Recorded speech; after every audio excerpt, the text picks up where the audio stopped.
Your grammar might be correct, and you might still be coming across as rude. Not because you're being impolite, not because your vocabulary is wrong, but because the level of your English, the register, doesn't match the situation you're in. And here's the thing, nobody will tell you. In most cases, the person on the other side will just feel slightly uncomfortable, slightly put off, slightly less inclined to help you, without ever being able to explain exactly why. Because you didn't say anything wrong, you just said it in the wrong way. In this video, I want to talk about register, what it is, why it matters more than almost any other aspect of English at B2 level and above, and then I'm going to walk you through a set of very common grammar patterns that non-native speakers use every day that, without realizing it, make them sound too blunt, too demanding, or outright rude in English. Before we get into it, a quick word about this channel. Almost half the people watching my videos right now are not subscribed. If you've been finding these videos useful, and I hope you have, I'd like to ask you to subscribe. It takes 1 second, it costs you nothing, and it really helps me keep producing this content for intermediate English learners every week. So, hit the subscribe button and let's get started. Let me start with the concept because without it, the mistakes I'm about to show you won't fully make sense. Register is the variety of language you use depending on the situation, the relationship, and also the level of formality required. You already use register in your native language without thinking about it. For example, the way you speak to your boss is different from the way you speak to your best friend. The way you write a formal email is different from the way you send a WhatsApp message. The words you choose, the sentence structures you use, the level of directness, all of that changes depending on context. In English, register works exactly the same way. But here's where intermediate learners run into trouble. At B1 level, the goal is communication, getting the message across. And at that level, register matters less. People are patient with you. They accommodate your directness. They understand that you are still developing the language. But as you move toward B2, C1, and higher, the expectations shift. The people you're speaking with start holding you to a higher standard. Not consciously, but they do. And suddenly, language that sounded fine at B1 a few years ago when you started at the company, now, years later, starts creating friction at B2. This is the hallmark of a truly advanced English user, not just using more words, but knowing what type of words to use and when. A C1 speaker doesn't just have a larger vocabulary than a B2 speaker. They have a more precise sense of register. They know instinctively when to be direct and when to soften, when formal language serves the moment, and when it creates unnecessary distance. Now let me show you exactly where this plays out in practice, because the mistakes I'm about to describe are not exotic or unusual. They're things intermediate learners say every single day. And every single day, they're creating impressions they don't intend. Quick word before we get into the mistakes. Register awareness is one of the core skills the B2 Edge app develops, not just vocabulary and grammar in isolation, but language in context. The AI speaking coach puts you in real scenarios where register matters. For example, professional situations, social interactions, formal requests, and it also gives you feedback on how your language actually lands. If you want to learn more about the app, link in the description of the video. Now, let's talk about the common mistakes. Mistake number 1, dropping modal softeners from requests. Here's the pattern. A learner walks up to a colleague and says, "Send me that file," or "Give me a minute," or "Tell me what happened." In other languages, this kind of direct construction might sound okay and neutral, but in English, not really. In English, a bare imperative sentence like that, directed at another adult, outside of very close relationships, sounds like a command. It removes the other person's agency. It doesn't acknowledge that you're asking for something. It assumes that the person is going to do whatever it is you're saying or asking. But the fix here is simple, and this is where modal verbs earn their place. Could you send me that file? Can you give me a minute? Would you mind telling me what happened? Much better, you see? Same request, completely different register. The modal verb, like could, can, and would, transforms a command into a request.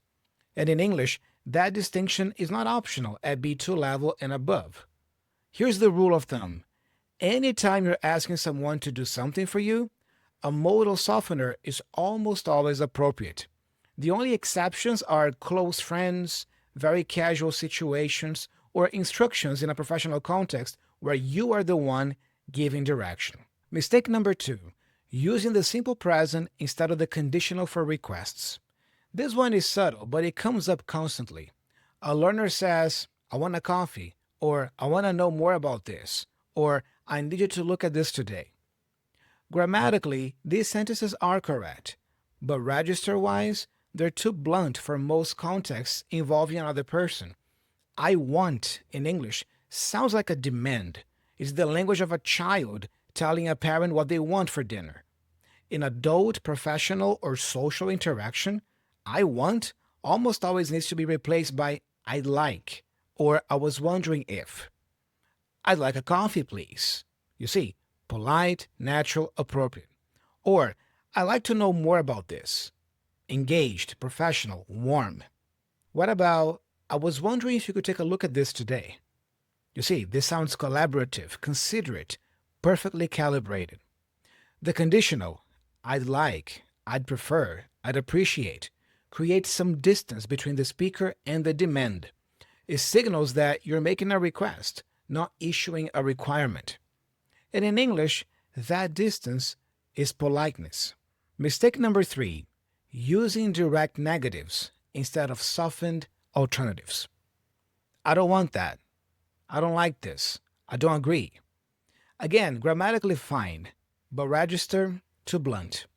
In English, directness in disagreement or refusal often lands harder than the speaker intends, especially in professional contexts. A flat, I don't want that, or I don't agree, can sound dismissive or confrontational even when the speaker means it as a simple statement of preference. The fix is to replace direct negatives with hedged alternatives. Instead of, I don't want that, you can say, I'd rather not, if that's okay. Or simply, I prefer something different. Or, instead of, I don't agree, you can say, I'm not sure I fully agree. Or, I see it slightly differently. Instead of, I don't like this, try, this isn't quite what I had in mind. Or, I think we could improve this. The hedged version doesn't mean you're being dishonest or avoiding the issue. It means you're choosing language that keeps the conversation collaborative rather than oppositional for opposition's sake. And in English, that's not just politeness, that's a communication skill. And be very careful with that, because I know there are some languages in the world that are extremely direct and blunt.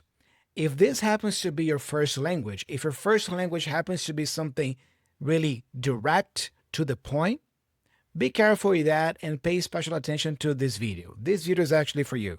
Mistake number 4, using abrupt question forms. What do you want? Why did you do that? Who told you this? These are direct question forms. In other languages, they might sound completely neutral, but in English, depending on the tone and context, they can sound accusatory, impatient, or confrontational. What do you want, directed at a colleague or a customer, sounds like you are irritated. Why did you do that? Sounds like an interrogation. Who told you this? Sounds like you are about to assign blame. The fix is to reframe questions as indirect forms or to add softening language. For example, what do you want becomes, what can I help you with? Or, what were you looking for? Why did you do that becomes, could you walk me through your thinking on this? Or, what was the reasoning behind that decision? Who told you this becomes, where did you come across this? Or, do you know where this came from? The indirect form isn't weaker, it's more sophisticated. and it achieves the same informational goal while maintaining the register that professional and social contexts require. Mistake number 5, tense register mismatch, particularly in written English. This one catches a lot of B2 learners because it's invisible in spoken conversation, but highly visible in writing, especially in professional emails. Here's what it looks like. A learner writes, "I write to ask about," or "I want to inform you that," or "I attached the document you requested."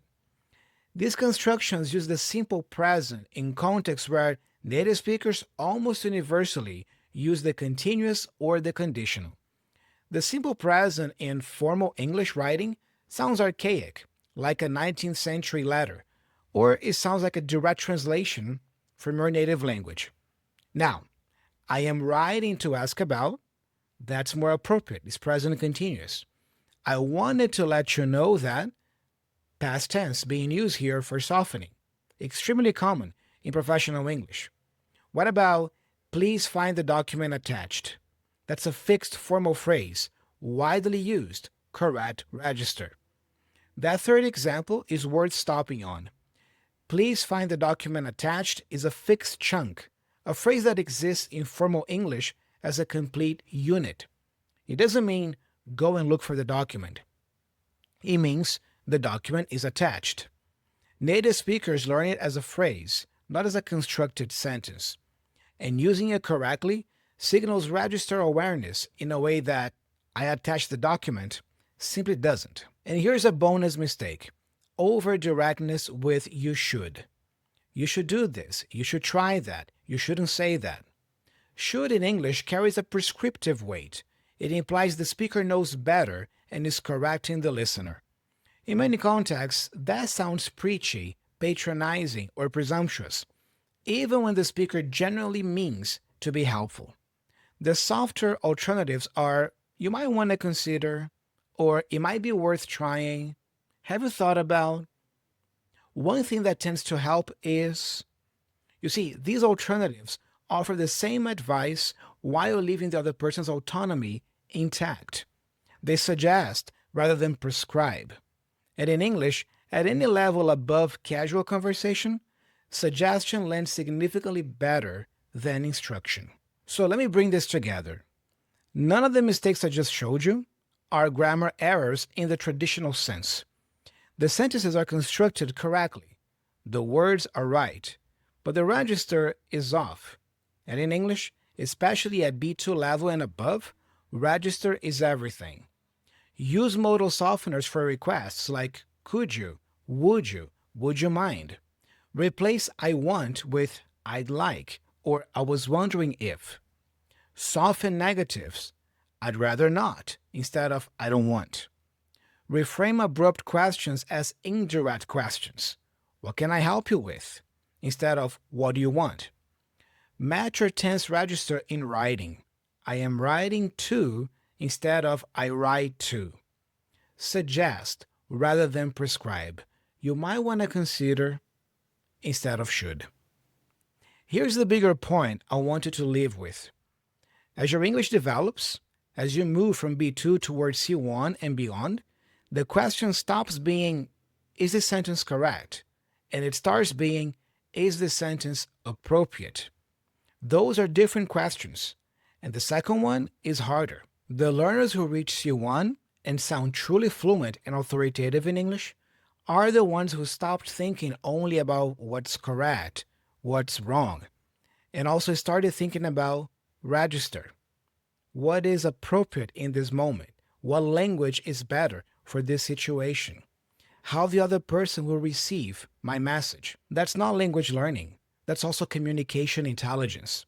And it's available to you starting today. If you want to practice register, appropriate English in real scenarios like professional requests, social interactions, and written communication, the B2 Edge app is built exactly for that. The AI speaking coach puts you in contextual situations where the right register matters and gives you feedback on whether you're hitting it or not. If you want to learn more about the app, link in the description of the video. And here's your challenge for this week. Go through your last 5 messages or emails in English. Find one place where you used I want instead of I'd like. One place where you gave a direct command instead of a softened request. One place where you should could become you might want to consider. Just one of each. Rewrite them with the right appropriate register. And notice how different they feel. That's register awareness in action.